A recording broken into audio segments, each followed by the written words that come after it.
നമസ്കാരം. പ്രവാസ ലോകത്തെ 10 പ്രധാനപ്പെട്ട വാർത്തകളുമായി പ്രവാസി ന്യൂസ്. റിയാദ് നഗരത്തിൽ കഴിഞ്ഞ മാസമുണ്ടായ ഭക്ഷ്യവിഷബാധയുടെ ഉറവിടം കണ്ടെത്തി. ബോൺധൂം എന്ന ബ്രാൻഡിലുള്ള മയണൈസിൽ നിന്നാണ് ബാക്ടീരിയ പടർന്നത് എന്ന് കണ്ടെത്തിയതായി മുനിസിപ്പൽ ഗ്രാമകാര്യ ഭവന മന്ത്രാലയം അറിയിച്ചു. റിയാദിലെ പ്രമുഖ റെസ്റ്റോറന്റ് ശൃംഖലയായ ഹംബർഗനിയിൽ നിന്ന് ഭക്ഷണം കഴിച്ചവർക്കാണ് ഭക്ഷ്യവിഷബാധയുണ്ടായതെന്ന് നേരത്തെ കണ്ടെത്തിയിരുന്നു. അറ്റകുറ്റപ്പണികൾക്കായി മസ്കറ്റ് എക്സ്പ്രസ് വേയുടെ പാതകൾ ഭാഗികമായി ഒരു മാസത്തേക്ക് അടച്ചിടുമെന്ന് മസ്കറ്റ് മുനിസിപ്പാലിറ്റി അറിയിച്ചു. മെയ് 14 രാവിലെ 12 മണി മുതൽ ജൂൺ 13 വരെ ഇന്റർസെക്ഷൻ നമ്പർ 2 അൽ ഇലാം പാലം മുതൽ intersection number 1 Qurum city centre വരെയുള്ള പാതകളിലാണ് ഗതാഗത നിയന്ത്രണം ഏർപ്പെടുത്തിയിരിക്കുന്നത്. യാത്രക്കാർ ബദൽ പാതകൾ സ്വീകരിക്കണമെന്ന് മുനിസിപ്പാലിറ്റി അറിയിച്ചു. ഖത്തറിൽ അബു സംറ അതിർത്തിയിൽ നടപടികൾ വേഗത്തിലാക്കി രാജ്യത്തേക്ക് പ്രവേശിക്കുന്നതിനും പുറത്തേക്ക് പോകുന്നതിനുമായി മുൻകൂർ രജിസ്ട്രേഷൻ സേവനം ഉപയോഗപ്പെടുത്തണമെന്ന് ഓർമ്മിപ്പിച്ച് ആഭ്യന്തര മന്ത്രാലയം.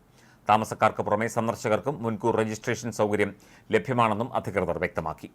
മെയ് 16 മനാമയിൽ നടക്കുന്ന 33ാമത് അറബ് ഉച്ചകോടിയുടെ ഒരുക്കങ്ങൾ പുരോഗമിക്കുന്നു.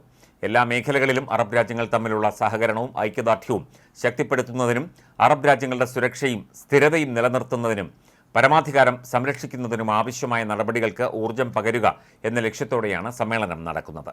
Indian എംബസിയുടെയും Bahrain authority of cultural and ആന്റിക്വിറ്റീസിന്റെയും സൂര്യയുടെയും സഹകരണത്തോടെ ബഹ്റൈൻ കേരളീയ സമാജത്തിൽ നടന്നുവന്ന Indo Bahrain music and dance festival സമാപിച്ചു.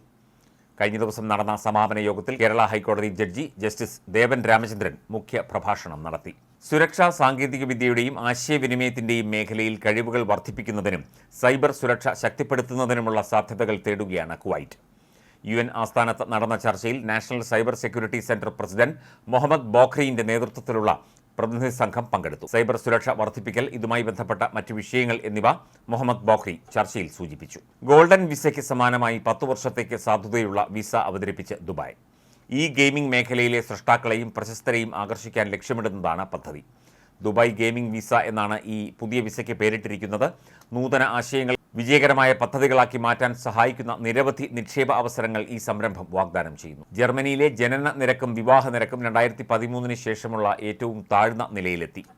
ജർമ്മനിയിലെ ജനങ്ങളുടെയും വിവാഹങ്ങളുടെയും എണ്ണം ഒരു ദശാബ്ദത്തിനിടെ ഏറ്റവും താഴ്ന്ന നിലയിലേക്കാണ് എത്തിയിരിക്കുന്നത്, പ്രത്യേകിച്ച് രാജ്യത്തിന്റെ കിഴക്ക് ഭാഗത്ത്. ഫെഡറൽ സ്റ്റാറ്റിസ്റ്റിക്സ് ഓഫീസ് പുറത്തുവിട്ട പ്രാഥമിക കണക്കുകൾ പ്രകാരം 2023 ജർമ്മനിയിൽ 6,93,000 കുട്ടികളാണ് ജനിച്ചത്. ഇത് 2013 ശേഷമുള്ള ഏറ്റവും താഴ്ന്ന കണക്കാണ്. അമേരിക്കയിൽ ഫെഡറൽ തെരഞ്ഞെടുപ്പിൽ പൗരത്വം തെളിയിക്കാതെ വോട്ട് ചെയ്യുന്നത് നിരോധിക്കാൻ നീക്കം. ബുധനാഴ്ച അവതരിപ്പിക്കാൻ പോകുന്ന ബില്ലിൽ പൗരന്മാരല്ലാത്തവർ ഫെഡറൽ തെരഞ്ഞെടുപ്പിൽ വോട്ട് ചെയ്യുന്നത് നിരോധിക്കുന്നതിനുള്ള നീക്കമാണ് നടത്തുന്നതെന്ന് ഹൗസ് റിപ്പബ്ലിക്കന്മാർ വ്യക്തമാക്കി. വോട്ട് രേഖപ്പെടുത്താൻ പൗരത്വത്തിന്റെ തെളിവ് ആവശ്യമാണ്. നിലവിലുള്ള വോട്ടർ പട്ടികയിൽ നിന്ന് പൗരന്മാരല്ലാത്തവരെ നീക്കം ചെയ്യണമെന്നും ബില്ല് ആവശ്യപ്പെടുന്നു. 2019ലെയും 2021ലെയും കാനഡ തെരഞ്ഞെടുപ്പിൽ ഇന്ത്യ ഇടപെട്ടു എന്ന് കനേഡിയൻ ഇന്റലിജൻസ് ഏജൻസിയുടെ റിപ്പോർട്ട്.